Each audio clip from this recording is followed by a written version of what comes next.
River Parkland. Mr. Speaker, yesterday in response to repeated questions about what documents would be available for the inquiry into the use of the Emergencies Act, the Minister of Emergency Preparedness indicated that documents covered by privilege, such as the advice of the Justice Department to Cabinet, would not be disclosed. The measures used by this government represent the most significant infringement on the civil liberties of Canadians in a generation. Canadians deserve full transparency. Will they disclose their internal analysis that showed they met the threshold for the Emergencies Act and the Justice Department's private opinion, or are they just going to keep hiding this information from Canadians? The Honourable Minister of Public Safety. Speaker, when the illegal blockades forced borders to close, businesses to shut, workers to be laid off, it was Canadians who paid the biggest price. It was only after we got advice from law enforcement that we invoked the Emergencies Act. It was necessary and it worked. We launched a full-scale independent inquiry appointing Justice Rouleau as Commissioner. He has the power to compel witnesses, documents, information, including classified information. Mr. Speaker, we look forward to cooperating with the inquiry to foster transparency, accountability, and incorporating lessons learned so that this never happens again. Thank you. The Honourable Member for Sturgeon River Parkland. Mr. Speaker, Conservatives and Canada's Civil Liberties Union were disturbed to see that the Liberals are attempting to control the scope of the inquiry into the Emergencies Act by directing the Commissioner to focus on the actions of the protesters, not the actions of the government. The purpose of this inquiry is not to hold Canadian protesters accountable, but to hold the government accountable when using extraordinary powers. Now, the government has tasked the Commissioner to gather evidence against the protesters, but this begs the question, if the government doesn't already have this evidence, how could they have justified invoking the Act in the first place? The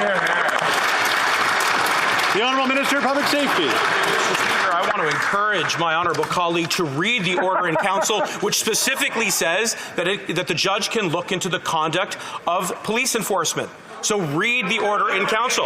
We want to shine a light on the sober events that led to the invocation of the Emergencies Act.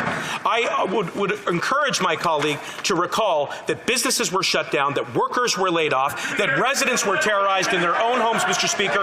We embrace this inquiry. It's an important hallmark of our democracy, and we look forward to cooperating with the judge. Thank you.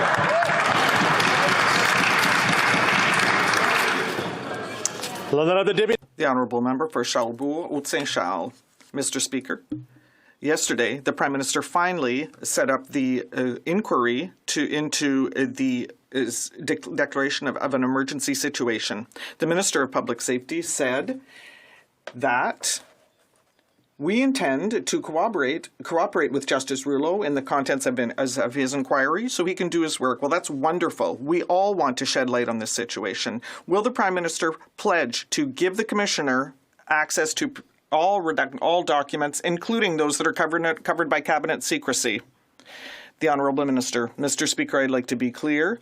We are shedding light on events that happened while this law was invoked. I invite people to remember the residents of Ottawa who were taken hostage in their own homes. And I would also like to remind the Conservative Party that hundreds of charges were laid, charges that were very serious, involving firearms, that were there to possibly commit crimes. So we're going to cooperate with Justice Rouleau. The Honourable Member for Charlebourg-Saint-Charles. Thank you, Mr. Speaker. During the debate on the Emergencies Act, there were 13 points in the order in council, and there were many things that were not clear.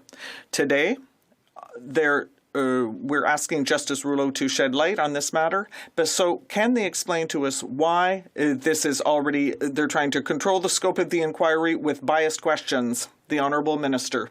Mr. Speaker, I would like to encourage my colleague to read the order in council. The directives are there. The directives are there for Justice Rouleau. We're going to cooperate with the Commissioner to ensure transparency. We had a number of reasons to invoke this Act, and we need to be fair to all Canadians, and we need to be transparent about this process. Thank you. Halton Hills. Mr. Speaker, Canadians